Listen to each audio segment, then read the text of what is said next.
Studios, the AusBiz COB is the key stuff you need to know about the day in business and finance.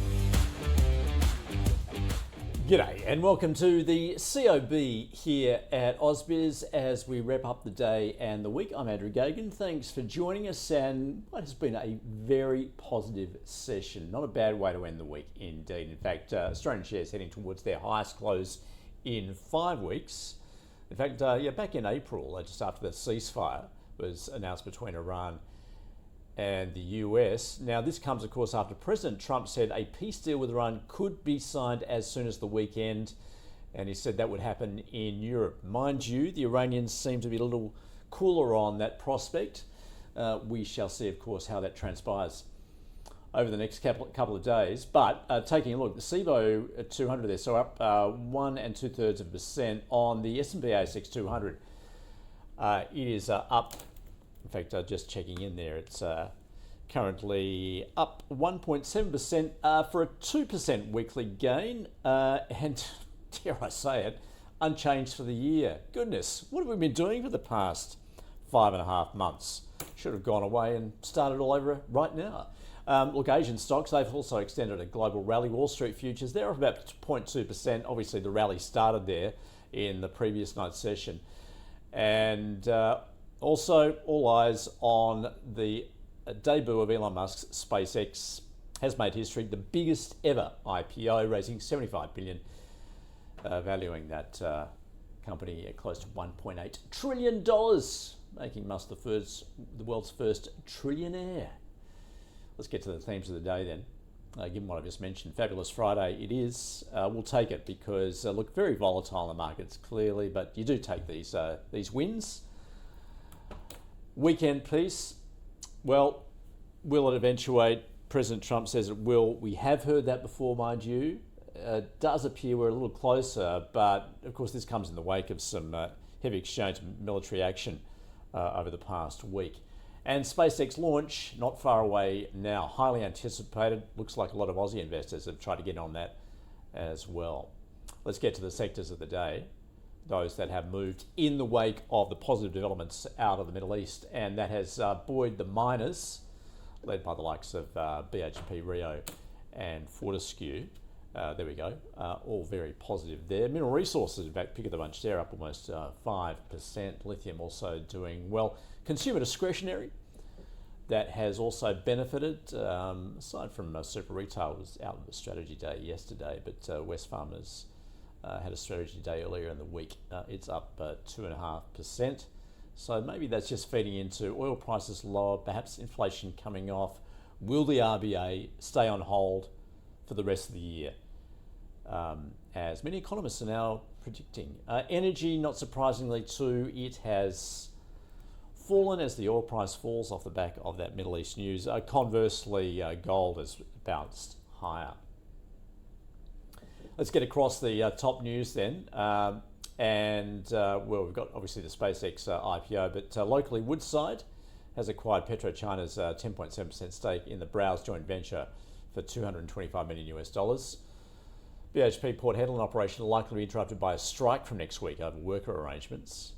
Monash IVF downgrading its earnings guidance for this financial year by more than 12% due to weaker than expected demand across the Australian fertility treatment market.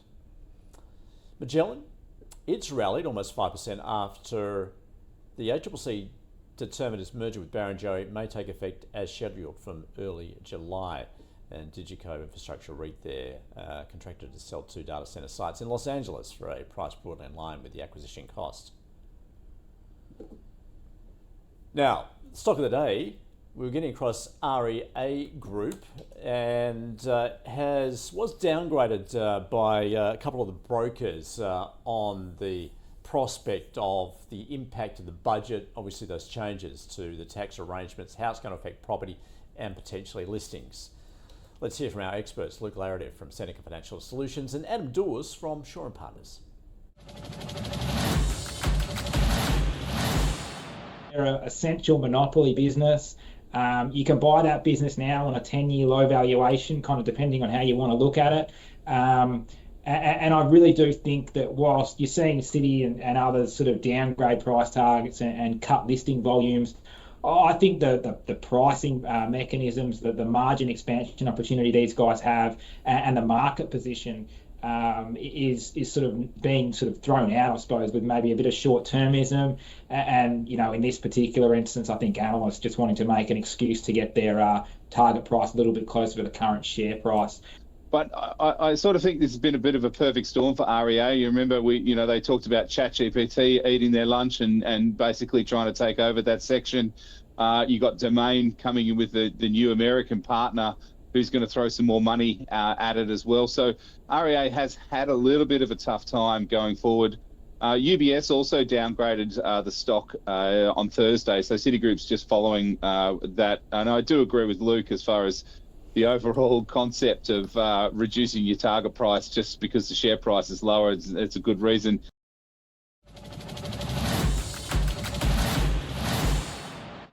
Well, let's now wrap up the week, as we normally do, with Shane Oliver, Chief Economist at AMP. Shane, welcome back. Good to catch up with you. So much action this week. I feel as I say that every week, won't you, given what's going on in markets at the moment and geopolitically as well. Let's start there with geopolitics. Obviously, with that news earlier this morning, President Trump.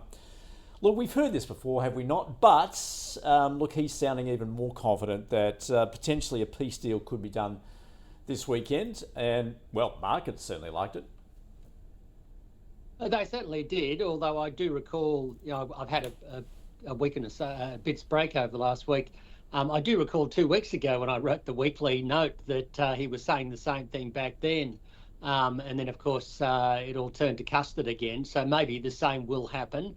That said, it is worth noting that when we did see that re-escalation of missile exchanges over the last week, it seemed like both sides held back pulled their punches to some degree, thinking that, well, we still want to keep open the negotiations. And I think that's probably the case. So my feeling is, yes, we probably are heading towards a deal, but not necessarily the case that it's going to be this weekend. And also you've got to allow that once a deal is announced, it probably won't necessarily resolve the nuclear issue.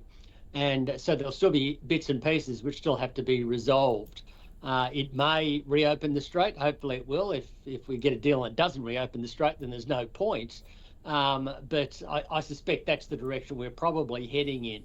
And it will come just in time because we are getting to a point where global stockpiles of oil are running down, and you can't keep doing that forever. And once they do run down, then we have to face the full consequences of this 10, 12% or whatever it is hit to global oil production.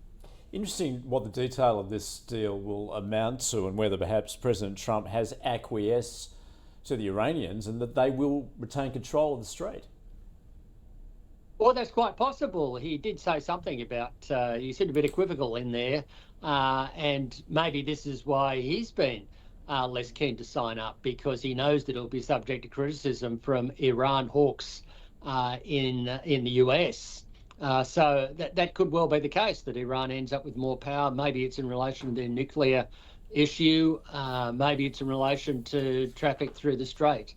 And obviously that then begs the question as to whether it's going to be a permanent solution, or we'll be back to the drawing boards or back to war later this year once the midterm elections are out of the way. So there's a bit of uncertainty around all of that, which I think makes it a bit messy. Maybe you could say the same thing a year ago when the US bombed Iran with Israel. We were told by Trump that he'd obliterated their nuclear capability, and yet at the end of February, start of March, we were back into a full-scale war with them, at least not with troops on the ground, but in terms of missile exchanges. So it's probably too premature to say this is going to be over just because they sign a deal in the next few days. It could drag on, could flare up again, and that remains an ongoing issue. So that's why I think oil prices will probably be a little bit slow to fall back to their pre-war levels. Sometime out there, maybe later next year or the year after, you'll see an increase in supply in response to this situation. There's often a lagged increase in supply, and we have seen an acceleration in moves away from, I don't know what happened to my lighting there, moves away from petrol cars towards electric cars. So ultimately, it could be good for the oil price, led to a lower oil price, but it's all a bit unclear in the short term. Now, Shane, of course, the other big event on the eve of our weekend is, well, you could argue it's the World Cup, but I'm actually talking about SpaceX and its launch. Have you ever seen anything like this before? Well, not at this scale. This is the biggest IPO in history, and obviously the market cap when it comes on for SpaceX will be a record. So it's you can see it from that chart there, which is sourced from Bloomberg. So the nearest IPO, I guess, was the one back in Aramco, Saudi Aramco, back in around 2019, 2020. And this one is much bigger than that. So yeah, it is a big event. And then when you put that together with Anthropic and OpenAI also raising capital, I think when you put it all together, it's about $200 billion. Now, that's a lot of money just from three companies. Last year, the total amount of IPOs in the US was about $75 billion. Just three companies this year have blown right through that, and we're now talking about $200 billion if you add them all up. Now, on the one hand, that's good for shares. It creates a degree of excitement and hype and all that sort of stuff, which is what stockbrokers and companies like. But on the other hand, it's taking money away from investors, and that sucking your money out can be a negative for the share market on a longer term basis. And some might say, well, if we track IPOs through time, it's it's one of those indicators you might track, like short selling and all those sorts of things, as a potential sign of a market top. Like I don't think we're there yet, but this huge capital raising is a potential risk for the market on a longer term basis. If you take a 6-month view, that this cash, which presumably was sitting on the sidelines, will no longer be on the sidelines. And therefore, if you get some bad news, it adds to the risk that the market could go down rather than weather it, as well as it has in recent times. So it's a mixed blessing, I think, for share markets. Lots of hype in the short term, but does pose some risks on a, say, 6 to 12 month horizon. Yeah, you've got to wonder, haven't you, Shane? I mean, obviously, I was just mentioning that a lot of Australians trying to pile into this, given it's available to retail investors. It sort of harks of the cliched taxi driver giving you tips, which is a bit of a warning, is it not? It can be a bit of a warning. When you hear lots of people talking about it, little alarm bells start going off in my head. Doesn't necessarily mean we're at the top, but it is one of those things you often see at major market tops, where you start to see more capital raising. And that basically sucks money away from investors, so there's less money sitting on the sidelines. I mean, a healthy market often sees lots of money still sitting on the sidelines. Often when you're coming out of a bear market, a lot of people still have money sitting on the sidelines in cash. As time goes by, that money can come in. But once all that money gets put into the market, there's less money to put in there to propel it higher, and more of a risk that if you get some bad news, it could go down. Now, Shane, of course, the other big event looming next week, at least for economists, is the RBA meeting. Now, in fact, the RBA is not looking so lonely anymore, is it, as being a bit of an outlier as far as hiking rates? That's right. It was certainly an outlier when it started back in February, but since then we've seen, was it Norway? We've seen Bank of Indonesia hike twice. Overnight, we saw the ECB move higher there. Which one is the ECB in that line? Europe is the purple line in that chart. That's a bit hard to work out the colours. Purple line in that chart there. So they've gone up. They're coming from a very low level. So they're very different to Australia and the US, which were coming from a higher level. They're coming from 2% for their deposit rate, or if you want to get it on an equivalent to Australian basis, it's about 2.15% that they're coming from. So you are seeing this gradual move. Now, the Canadians in the last week, they left rates on hold, but the money market is still assuming that or thinking there'll be another hike from the Canadians this year, or will be a hike from the Canadians this year. I think 2 hikes are priced in for ECB, 2 further hikes from the ECB. And of course, for the US, the money market is pricing in a 70% chance of a hike by year end. And this week we did get some inflation numbers out of the US. The CPI, which of course most Australians can relate to, it was fractionally lower than expected, but it still rose. And on a core level, underlying level, it edged up to 2.9%.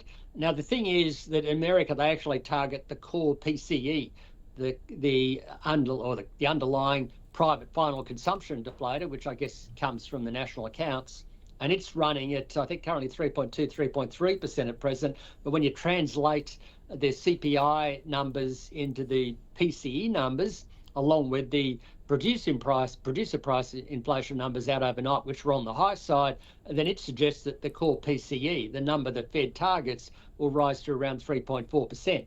Now that's way above target. Target in the US is 2%. 3.4% is way above that, and that obviously could cause some concern at the Fed, which I think is why the Fed's been backing away from an easing bias. I think they're at least heading to neutral in next week's meeting by the Fed with the new Fed Governor Walsh, and there's some chance in there that they will remove the dot plot, talking about a rate cut this year and another rate cut next year. So you might get a bit more of a hawkish signal coming out of the Fed. So we're here in Australia, so we're not as alone anymore. The only thing is that we've already hiked 3 times, and we can have a pause next week as the Reserve Bank, I guess, waits to see the impact of those 3 hikes. And given that we've also seen some softer data for jobs, household spending, consumer confidence, house prices, all of those things suggest that the Reserve will leave rates on hold next week, which I think is pretty much consensus.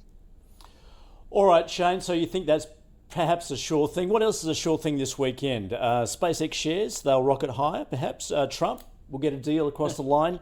The Socceroos Well, we hope. will win their Fingers first crossed. match of the World Cup. What are they playing? Turkey on Sunday. Well, yeah, but Turkey's, yeah. I don't want to make a I mean, of course, I'd support the Socceroos, but I don't want to make a prediction on that one. That might be kind of difficult, but hopefully they'll do well. All right, we'll stick you with your forecast for the RBA next week then. Shane, terrific. I think that's probably so. Yeah, all right. Terrific stuff. Enjoy your weekend. Thanks for joining us on AMP. Thanks, Andrew. Thanks.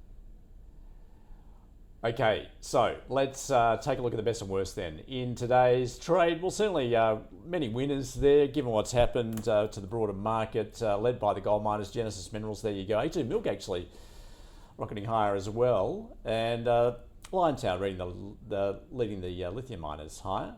As far as those that have fallen, IDP Education, that's been under pressure. News Corp also coming off, REA off that broker downgrade there, and some of the energy players too, obviously, given the oil price has taken a big dip.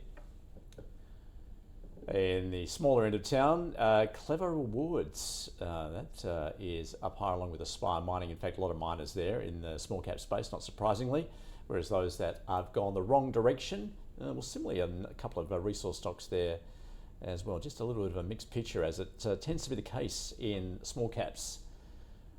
So, what is on overnight? I don't need to tell you, do I? Because it's the SpaceX IPO. Looking to see where that debuts on the NASDAQ, as it looking for that valuation of around $1.8 trillion US.